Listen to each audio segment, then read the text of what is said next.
நம சிவாய.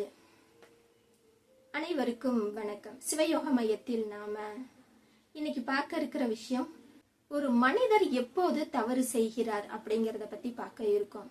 ஒரு மனிதர் எப்போது தவறு செய்கிறார்?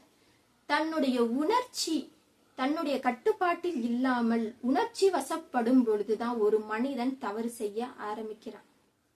அது இன்பம், துன்பம், பசி, துக்கம், காமம், குரோதம், இப்படியாப்பட்ட உங்களுடைய குணங்கள் ஏதாவது ஒன்று உங்களது கட்டுப்பாட்டை மீறும் பொழுதுதான் குற்றங்களே நடக்கிறது. தவறுகள் நடக்காம இருக்கணும்னா, உங்களுடைய மனம் தவறு செய்யாம இருக்கணும்னு நீங்க நினைச்சீங்கன்னா, உங்களுடைய உணர்வுகள் உங்களுடைய கட்டுப்பாட்டுல இருக்கணும். அதற்கு ஒரே வழி மனது அமைதியா இருக்கணும். உங்களுடைய மனது அமைதியா இருக்கின்ற நேரத்துல உங்களுடைய மனது உணர்ச்சி வசப்படாது. உங்களுடைய மனதை நீங்க அமைதியா வச்சுக்கணும்னா, தியானம், யோகா, நீச்சல் போன்ற பயிற்சிகள்ல உங்களுடைய மனசை நீங்க ஈடுபடுத்தும் பொழுது உங்களுடைய மனது அமைதி அடைந்து நிம்மதியான மகிழ்ச்சியான வாழ்க்கை உங்களுக்கு கிடைக்கும்.